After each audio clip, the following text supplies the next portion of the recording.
Hey, welcome back. I got a question for you today.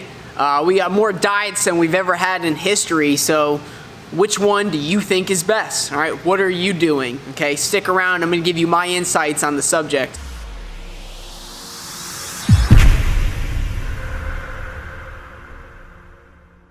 All right, welcome back. So today we have more diets than ever, right? It can get kind of confusing if you just try to list them. It's a ton. We got paleo and vegan and vegetarian and only the raw food diet, or the high carb low fat, or low carb high fat, or Weight Watchers, or there are just a tremendous amount of diets, yet for some reason we still have some of the highest rates of obesity we've ever had. The problem is that everybody out there is trying to sell you what works for them, right? Sell you their diet or their program, right?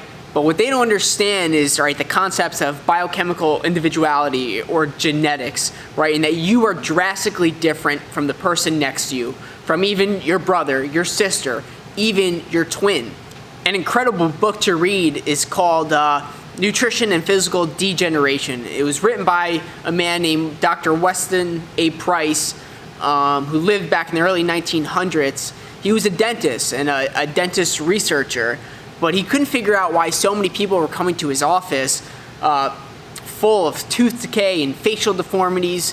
So he and his wife spent 10 years traveling the world, searching for the healthiest tribes and cultures that he could find. He visited 14 different countries, and what's important to know is that he visited very different tribes, right? So he visited the Eskimos, and he found out that the Eskimos eat almost 90% fat, right? Eating seal and whale and fish blubber, right? Their environment didn't allow them to grow plants and eat a plant-based diet, so they ate a very high fat diet. But 90% to some people today would be outrageous, right? Dietitians and nutritionists would say, oh my God, but they lived free of disease, free of any health issues. They were vital, strong. He also traveled, went to Australia and studied the Aboriginals, who ate almost a 90% plant-based diet.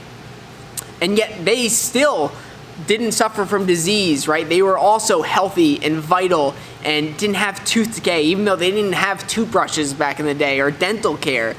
So what's important to know is that there's no such thing as one diet that fits all. Okay, you can't follow what the person next to you is doing. You can't follow, all right, the high fat, low carb ratios or the low carb, high fat ratios, because it may not work for you. Your genetic differences makes your body function drastically different from the person next to you. All right, there's a great read out there. It's called Biochemical Individuality. It's written by Roger Williams. He was a biochemist back in the 1950s who studied the human body, did tons of cadaver sections, and he showed you that the internal organs were drastically different. Almost every one of them, from the heart to the kidney to the liver, pancreas, stomach, small intestines, they were 3 to 4 time folds different from one person to the next. The stomachs were larger in size and smaller in others. On some people, they were much higher up in the rib cage, and others they were almost down by the pelvic floor. Your internal organs are drastically different. Your outward appearance is drastically different.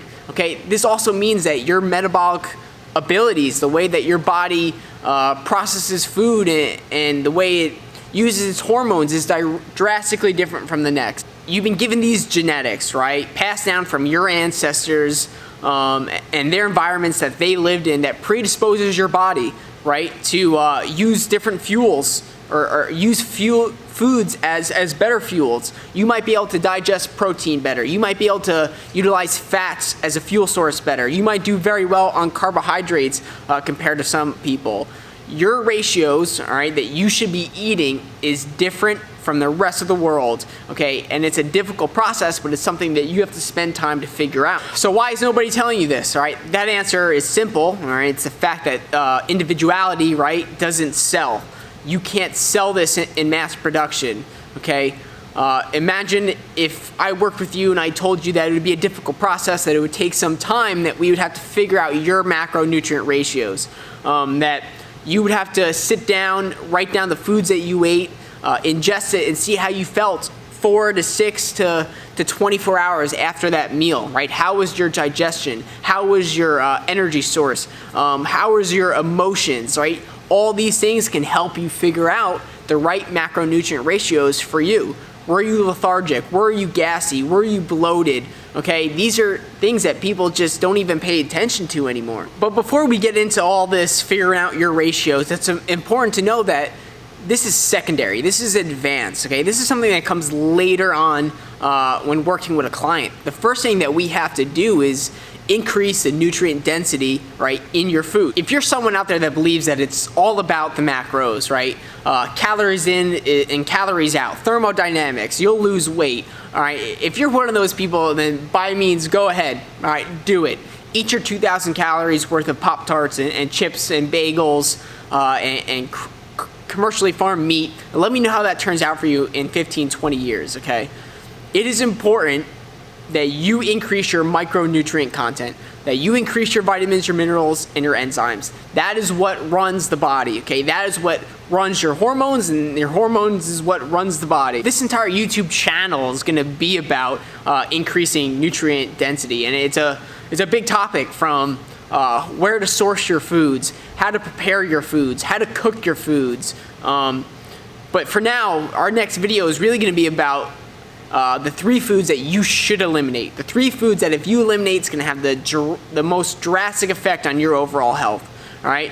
So stick around. Next week, we have the 3 foods that you need to eliminate from your diet, all right? Hopefully, you're one step closer to learning how to thrive. Peace.